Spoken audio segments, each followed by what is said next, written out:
और हम इसमें अव्यय बने। बहुत बहुत धन्यवाद। धन्यवाद माननीय नित्यानंद जी। अब Dr. Virendra Kumar ji to reply the portion of discussion pertaining to the Constitution Jammu and Kashmir Scheduled Caste Order Amendment Bill 2024. धन्यवाद उपसभापति महोदय जी।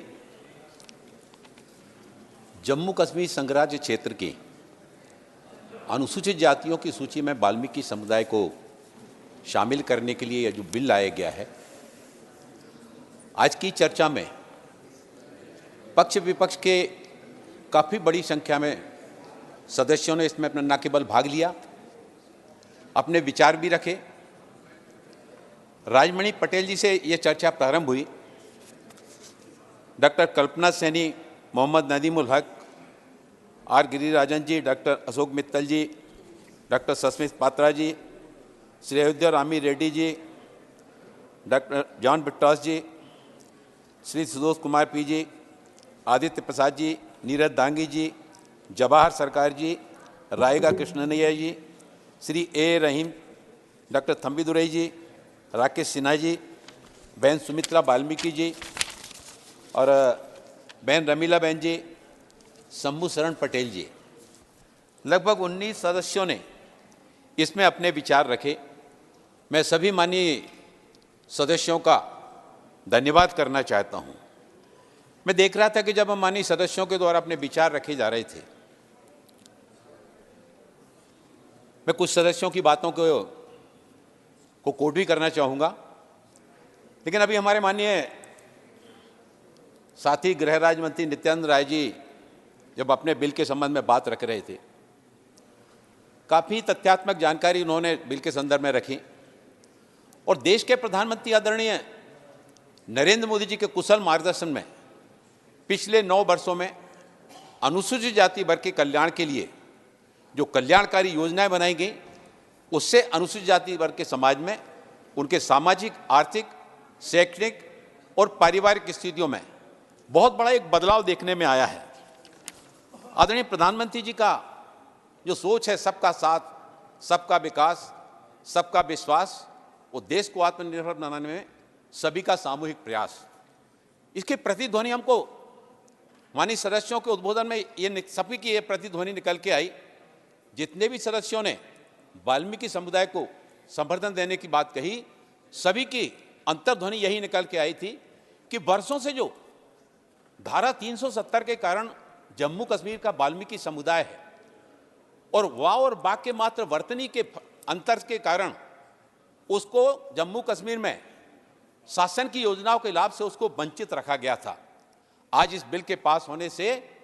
वाल्मीकि समुदाय के लोगों को न केवल राज्य सरकार की बल्कि केंद्र सरकार की भी सारी योजनाओं का लाभ मिलेगा। वाल्मीकि समुदाय को सम्मान देने के काम में देश के प्रधानमंत्री आदरणीय नरेंद्र मोदी जी का इलाहाबाद के कुंभ का वो दृश्य याद आता है, जब इलाहाबाद के कुंभ में देश विदेश से करोड़ों की संख्या में श्रद्धालु वहां पर इकट्ठे हुए थे और इतनी बड़ी संख्या में श्रद्धालुओं के वहां पर इकट्ठे होने पर उस परिसर को साफ और स्वच्छ रखने में वहां के सफाई कर्मी वाल्मीकि समुदाय के बंधुओं ने जो योगदान दिया था, उस योगदान को भुलाया नहीं जा सकता है। और देश के पंतप्रधान जी ने ऐसे हमारे सफाई कर्मियों को जब बिठाल करके जल के कलश से उनके पैर धोकर उनको सम्मान देने का जो काम किया, मैं देख रहा था आदरणीय पंतप्रधान जी उनके पैर धो रहे थे और जिन सफाई कर्मियों के पैर धो रहे थे, कपड़े से उनके टावल से उनके पैर भी पहुंच रहे थे, जब पंतप्रधान जी उनके पैर धो रहे थे, जो हमारे वाल्मीकि समुदाय के बंधु जिनके पैर धोए जा रहे थे, उनकी आंखों से आश्चर्यजनक मिश्रता के आंसू आ रहे थे और वो आंसू देश के प्रधानमंत्री आदरणीय नरेंद्र मोदी जी के हाथों पर जा रहे थे। ये देश उनको एक बड़ा सपने जैसा लग रहा था कि देश के प्रधानमंत्री जी के द्वारा उनके द्वारा जो सफाई का काम किया जाता है, उस सफाई का काम करने वाले बंधुओं को भी इतना सम्मानजनक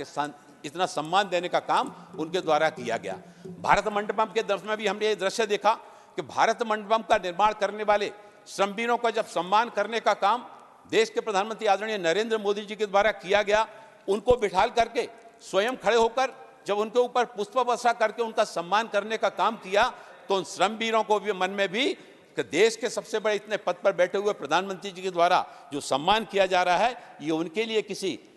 अनोखी दुनिया से, सपने की दुनिया से कम नहीं था। भारत के इस विकास की यात्रा में अनुसूचित जाति वर्ग के हमारे बंधुओं का बहुत बड़ा योगदान है। वो बात चाहे राष्ट्रीय राजमार्गों की हो, प्रधानमंत्री ग्राम सड़क योजना की बात हो, इंजीनियरिंग कॉलेज की, मेडिकल कॉलेजों के निर्माण की बात हो, विश्वविद्यालयों की बात हो, IIT, IIM के भवन, उद्योग धंधों के, कल कारखानों के उनके गगनचुंबी भवन को बनाने की बात हो, चंद्रयान 3 की भारत की अभूतपूर्व सफलता की बात हो, G20 की बैठक के दौरान विश्व पटल के सामने एक सफल आयोजनकर्ता के रूप में साबित होने की बात हो, इन सभी क्षेत्रों में अनुसूचित जाति समाज का बहुत बड़ा योगदान रहा है, जिन्होंने सफाई से लेकर सुरक्षा तक सामाजिक जीवन के प्रत्येक क्षेत्र में अनुसूचित जाति के लोगों ने अपने परिश्रम, विश्वास और दृढ़ इच्छा शक्ति से भारत को विकसित राष्ट्र बनाने के संकल्पों को सिद्धि की ओर ले जाने में अपना योगदान दिया है। माननीय उपसभापति महोदय जी, कई हमारे माननीय सदस्यों के द्वारा मैं सबसे पहले हमारे सम्मानीय डॉक्टर अशोक मित्तल जी का, उनका मैं उल्लेख करना चाहता हूं। उन्होंने यानी अपनी बात रखना और केवल विरोध के लिए विरोध नहीं करना, जो अच्छी बातें हैं उन अच्छी बातों को भी, उनको अच्छी बातों को भी सरकार के द्वारा कोई अच्छा काम अगर किया जा रहा है तो उस अच्छे काम को भी अप्रिशिएट करना। ये मैंने देखा कि जब अशोक मित्तल जी के द्वारा जम्मू कश्मीर का उस समय का क्या दृश्य था, किस तरह के वातावरण से जम्मू कश्मीर गुजर रहा था, और आज जम्मू कश्मीर में जो परिवर्तन आया है उसके बारे में जब माननीय डॉक्टर अशोक मित्तल जी के द्वारा जब बात रखी गई, ये एक लोकतंत्र की एक पहचान है। लोकतंत्र में पक्ष विपक्ष दोनों अपनी बात रखते हैं, लेकिन लोकतंत्र में जब विपक्ष की ओर बैठे हुए व्यक्ति भी सरकार के द्वारा किए गए श्रेष्ठ कार्यों को, वो श्रेष्ठ कार्य सरकार के पार्टी के लिए नहीं होते हैं, वो श्रेष्ठ कार्य समाज के लिए होते हैं, वो श्रेष्ठ कार्य राष्ट्र के लिए होते हैं। और जब राष्ट्र के लिए और समाज के सबसे अंतिम पंक्ति के अंतिम छोर के व्यक्तियों को न्याय दिलाने की पहल जब सरकार के द्वारा की जाती है और ऐसे श्रेष्ठ कार्यों को स्वीकार करने का काम जब डॉक्टर अशोक मित्तल सरी के हमारे माननीय सदस्यों के द्वारा किया जाता है, तो ये हमारे काम करने की क्षमताओं को और भी ज्यादा ऊर्जा के साथ में, और भी ज्यादा उत्साह और उमंग के साथ में आगे हमारे उसको बढ़ाने के लिए हमको उसमें समर्थन मिलता है। और उन्होंने कहा था कि हम दिल से इस बात का समर्थन करते हैं। मैं अशोक मित्तल जी आपका धन्यवाद देना चाहता हूं कि आपने जम्मू कश्मीर के हमारे वाल्मीकि समुदाय के उन बंधुओं के पीड़ा को उनको आपने समझा, और सरकार के द्वारा यह जो संशोधन बिल लाया गया, इस संशोधन बिल का आपने समर्थन किया। हमारे डॉक्टर थम्बी दुरई जी ने और कई सदस्यों ने कुछ जातियों को अनुसूचित जाति में शामिल करने की संबंध में बात कही। उन्होंने कर्नाटक की एक जाति के संबंध में उन्हें माननीय थम्बी दुरई जी ने उल्लेख किया। माननीय हमारे थम्बी दुरई जी बहुत वरिष्ठ सांसद हैं, लोकसभा में भी वो हमारे साथ रहे हैं, और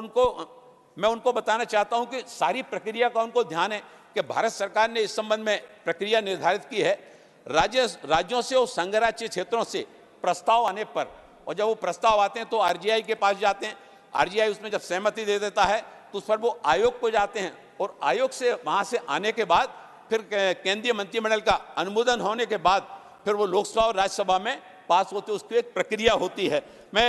हमारे जो वरिष्ठ सांसद हैं वो सभी इस बात को जानते हैं कि सरकार के संबंध में एक प्रक्रिया होती है। जम्मू कश्मीर में धारा 370 हटने के बाद वहां पर जो वाल्मीकि समुदाय वर्षों से, लगभग 60 साल से भी ज्यादा समय से इस बात के लिए प्रतीक्षा कर रहा था, लगातार इस बात के लिए संघर्ष कर रहा था, इंतजार कर रहे थे कि ये हमारा कब हमें बाकी अन्य समुदाय की तरह समान अधिकार मिलेंगे। दलित वर्ग का जो वाल्मीकि समुदाय है, जो विभिन्न राज्यों में अलग अलग नाम से संबोधित किया जाता है, लेकिन यहाँ पर जम्मू कश्मीर में केवल बा और बा का फर्क होने के, बर्तनी का फर्क होने के कारण और वो शासन की योजनाओं के लाभ से वंचित थे। रामायण के रचयिता ऋषि वाल्मीकि को अपना मानने वाले, उनको अपना भगवान मानने वाले वाल्मीकि समुदाय के लोग कचरा उठाने का काम, गंदगी उठाने का काम वर्षों से इस काम को कर रहे थे। हमारे सिन्हा जी ने, राकेश सिन्हा जी ने उनकी पीड़ा को बड़े भावनात्मक रूप से यहाँ पर रखा कि कैसे उनके साथ में जब उनको पंजाब से ले जाया गया, जब वो पंजाब से वहां पर गए, जम्मू कश्मीर में जब वहां पर आंदोलन चल रहा था, हड़ताल चल रही थी और वहां पर गंदगी के अंबार के ढेर लग गए थे, तब पंजाब सरकार से जम्मू कश्मीर की सरकार ने आग्रह किया, प्रस्ताव भेजा कि आप हमें कुछ सफाई कर्मी दीजिए, और 272 हमारे ये सफाई कर्मी वहां पर गए, आज उनकी संख्या हजारों की संख्या में हो गई है। लेकिन जब वो वहां पर गए,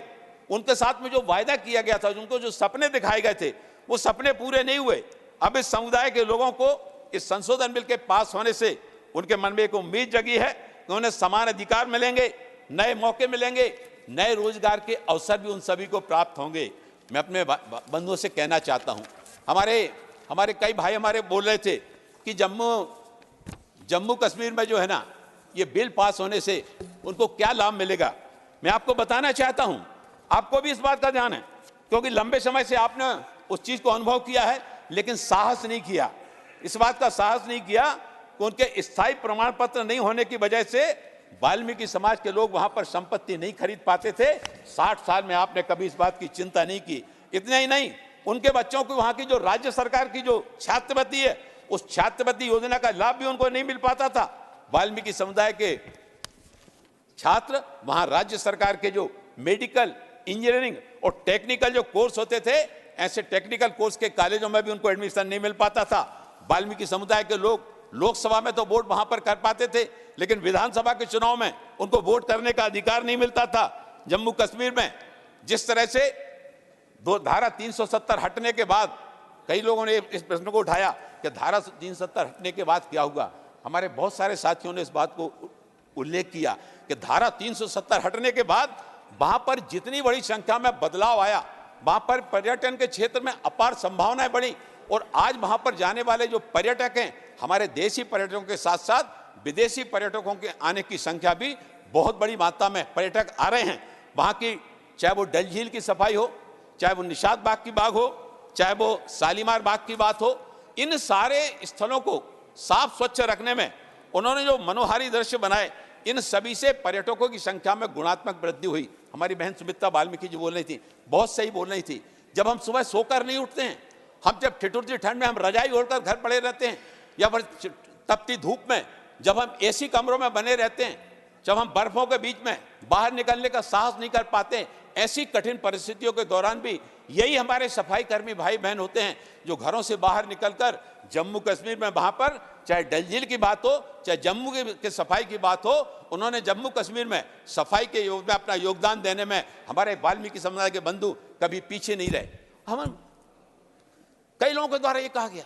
कि आपने उनके लिए क्या, मतलब इससे क्या होगा, आपने उनके लिए क्या किया। अरे आपने 60 साल में क्या किया। अब हम तो ये बिल का पास होने के बाद उनको इतने सारे अधिकार, इतने सारे लाभ, योजनाओं का लाभ उनको आने वाले कल में मिलेगा। उनके बच्चे शिक्षित होकर, संस्कारित होकर, वो भी अब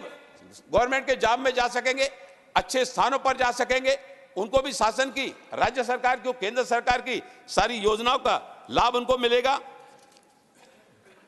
1957-58 में, और हमने जैसा बताया कि वहां के तत्कालीन प्रधानमंत्री के अनुरोध पर पंजाब से 272 परिवार गए। 272 परिवारों ने जाकर जम्मू कश्मीर के इसमें अपनी सफाई व्यवस्था में अपना योगदान दिया। जम्मू कश्मीर की सरकार ने अपने 24/8/2022 के पत्र के द्वारा अनुशंसा करके और राज्य सरकार की वाल्मीकि समुदाय के क्रमांक 5 पर वाल्मीकि के पर्याय के रूप में शामिल करने पर प्रस्ताव किया था, जिसका आरजीआई ने भी समर्थन किया, जिसका आयोग ने भी समर्थन किया और केंद्रीय मंत्रिमंडल ने भी इसका समर्थन किया। इस पर गृह मंत्रालय, वित्त मंत्रालय, कार्मिक एवं लोक पेंशन मंत्रालय, जनजाति हमारे कार्य मंत्रालय, विधि और न्याय मंत्रालय, सबने इसमें अपनी अनापत्ति दर्ज की। इसके बाद केंद्रीय मंडल की भी, मंत्रिमंडल की भी स्वीकृति हो गई। वाल्मीकि समुदाय को अनुसूचित जातियों की सूची में शामिल होने पर सारी सुविधाओं का लाभ मिलेगा और वो सामाजिक रूप से, आर्थिक रूप से, शैक्षणिक रूप से सशक्त होकर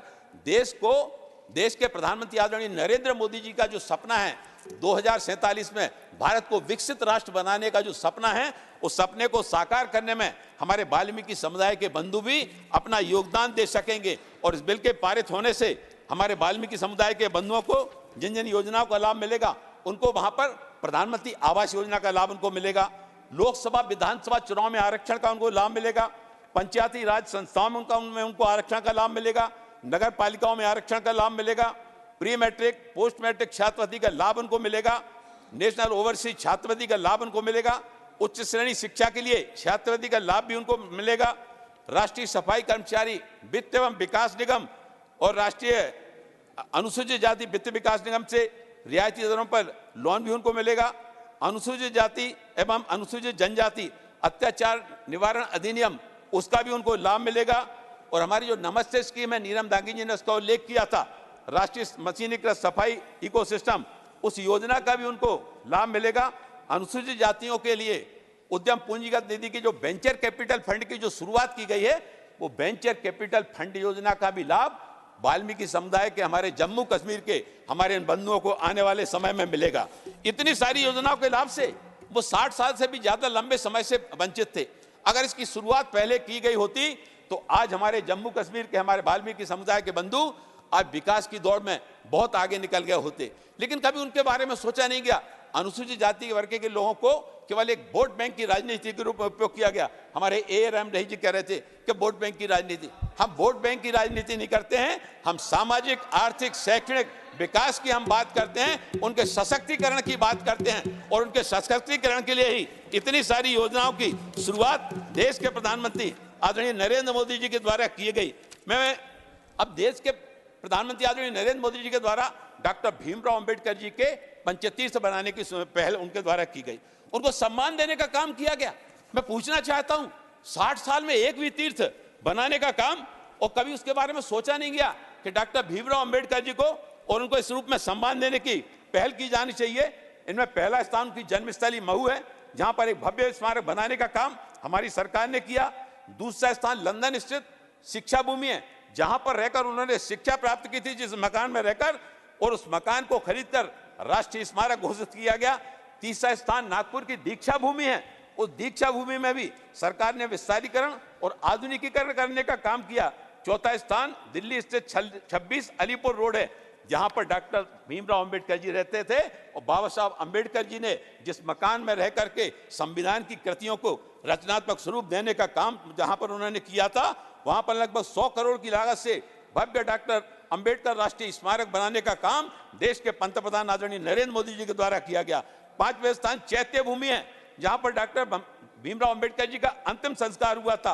वहां पर इंदू मिल के साथ में वर्षों से विवाद चल रहा था, लेकिन उस विवाद को सुलझा करके, उस भूमि का अधिग्रहण करके वहां पर कोई भव्य स्मारक बनाने की पहल की जाए, कभी सोचा नहीं गया। 275 करोड़ रुपए की लागत से और इंदु मिल वाली जगह पर डॉक्टर भीमराव अंबेडकर जी का एक भव्य स्मारक वहां पर बनाया गया, और इसके साथ ही साथ 15 जनपद पर एक भव्य डॉक्टर अंबेडकर अंतर्राष्ट्रीय केंद्र लगभग 185 करोड़ रुपए की लागत से उनकी याद में बनाया गया।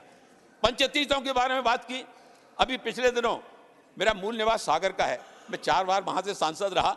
अभी मैं टीकमगढ़ से आ रहा हूं। पिछले दिनों आदरणीय प्रधानमंत्री जी जब सागर गए थे, उन्होंने संत रविदास जी की और 100 करोड़ रुपए की लागत से भव्य मंदिर बनाने की पहल उनके द्वारा की गई। अरे 60 साल में कभी सोचा नहीं गया कि संत रविदास जी के लिए भी और हमारे जो उनके लिए सम्मान देने के लिए इसी तरह से कोई पहल की जानी चाहिए। अभी हमारी बहन सुमित्रा वाल्मीकि जी ने उल्लेख किया था, अयोध्या में महर्षि वाल्मीकि जी के नाम पर एयरपोर्ट रखने के साहस शुरुआत भी देश के पंतप्रधान आदरणीय नरेंद्र मोदी जी के द्वारा की गई। प्रधानमंत्री मुद्रा योजना की बात हो, स्वनिधि की बात हो,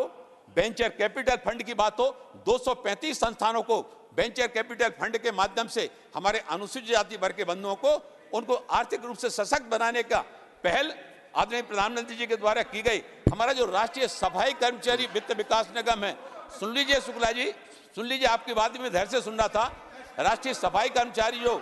वित्त एवं विकास निगम है, उसमें राष्ट्रीय सफाई कर्मचारी वित्त विकास निगम से उनको हमारे कश्मीर के हमारे वाल्मीकि समुदाय के बंधुओं को और नमस्ते योजना से अब वो मशीनीकृत से जो आपने 60 साल में वो सर पे जो कचरा उठाते थे उससे बाहर निकल करके अब वो मशीनीकृत सफाई व्यवस्था के साथ में जुड़ेंगे। उनको प्रशिक्षण दिया जाएगा, उनको सब्सिडी दी जाएगी, और वो भी देश के बाकी वाल्मीकि समुदाय के बंधुओं के समान जम्मू कश्मीर के भी हमारे वाल्मीकि समुदाय के बंधु नमस्ते योजना के साथ में जुड़ सकेंगे। हमारे कुछ बंधुओं ने कुछ बिंदु उठाए। अब उसमें हमारा जो 2013-14 में सामाजिक न्याय अधिकारिता मंत्रालय का जो बजटीय आवंटन था वो 6065 करोड़ रुपए का था, और ये बजट आवंटन 2023-24 में 12,847.2 करोड़ हो गया, यानी 6,782 की वृद्धि को दर्शाता है, जो 2013-14 की तुलना में लगभग 111.82% अधिक हुआ है। इसी तरह से हम अनुसूचित जाति वर्ग की योजनाओं के लिए अगर हम बात करें तो जो बजट 13-14 में 4,665 करोड़ रुपए था, वो 2023-24 में बढ़कर के 10,095 करोड़ रुपए हो गया, और ये 5,430 करोड़ रुपए की वृद्धि को दर्शाता है, यानी 2013-14 की तुलना में 146% पर आवंटन सामाजिक न्याय अधिकारिता मंत्रालय के द्वारा किया गया। हम इसी तरह से अनुसूचित जाति वर्ग के छात्रों के लिए अगर छात्रवृत्ति की बात करें, छात्रवृत्ति की योजनाओं की बात करें, तो 2013-14 में इसके लिए जो बजटीय आवंटन था वो 2,506 करोड़ रुपए था, जिसे बढ़ाकर 7,183 करोड़ रुपया किया गया, यानी 2023-24 में 183.63 करोड़ की वृद्धि हुई। इसी तरह से पोस्ट मैट्रिक और प्री मैट्रिक छात्रवृत्ति को डीबीटी के मोड में लाया गया, डीबीटी के मोड में लाया गया। अब पैसा सीधा छात्र के खाते में जाएगा, और बजटीय आवंटन 1,500 करोड़ रुपया 2013-14 में था, इसको बढ़ा करके 6,359.14 करोड़ रुपया 2023-24 में किया गया। यानी हर क्षेत्र में जो बजटीय आवंटन में इसमें वृद्धि की गई। हम नेशनल ओवरसीज स्कॉलरशिप की अगर हम बात करें तो 2013-14 में ये मात्र 6 करोड़ रुपए थी, और जो 2023-24 में बढ़कर 50 करोड़ हो गई। और 2013-14 के बाद अनुसूचित जाति के लिए एक शीर्ष श्रेणी की शिक्षा नामक एक नई योजना जोड़ी गई। अनुसूचित जाति के लिए शीर्ष श्रेणी की शिक्षा में बजट आवंटन 2023-24 में 111 करोड़, यानी अनुसूचित जाति के कल्याण के लिए, उनके उत्थान के लिए, सामाजिक आर्थिक शैक्षणिक सशक्तिकरण के लिए जो प्रयास किए गए, उन प्रयासों से हमारे जम्मू कश्मीर के जो हमारे वाल्मीकि समुदाय के बंधु जो इनसे वंचित थे, आज इतनी सारी योजनाओं का लाभ, चाहे वो छात्रवृत्ति की बात हो, चाहे वो बच्चे उनको उनके आर्थिक सशक्तिकरण की बात हो, इन सारी योजनाओं का लाभ उनको मिलेगा। हमारे जवाहर सरकार जी ने एक बात कही थी कि जो बंधु ईसाई और इस्लाम धर्म को अपना लेते हैं, उनको अनुसूचित जाति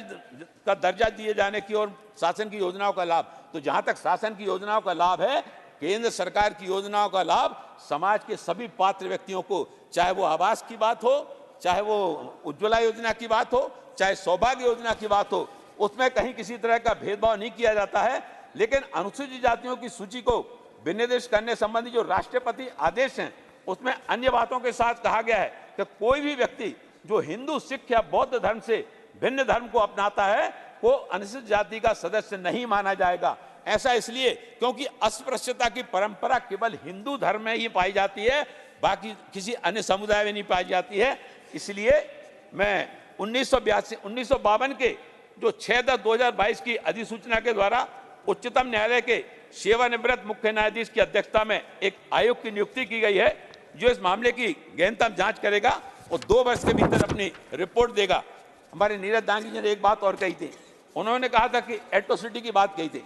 एट्रोसिटी ने, तो न्यायालय ने जब जब आरक्षण पर प्रतिकूल आदेश हुआ है, उस पर हमारी सरकार का पक्ष सदैव इन वर्गों के हित में रहा है। वो बात चाहे सद्य अटल बिहारी वाजपेयी जी की सरकार का समय हो या आदरणीय नरेंद्र मोदी जी की सरकार का समय हो, सरकार ने सदैव अनुसूचित जाति वर्ग के बंधुओं के हितों को कहीं अनदेखा नहीं होने दिया। और संविधान का 81वां, 82वां और 85वां संशोधन इसके उदाहरण, जिनके द्वारा और पदोन्नति के मामलों में आरक्षण के लिए किसी परीक्षा में अंकों को छूट देने का या मूल्यांकन के मानकों को घटाने के लिए उपबंध करने और पदोन्नति मामले में अनुसूचित जाति और अनुसूचित जनजाति के सदस्यों को परिणामी वरिष्ठता देने संबंधी प्रावधान किए गए हैं।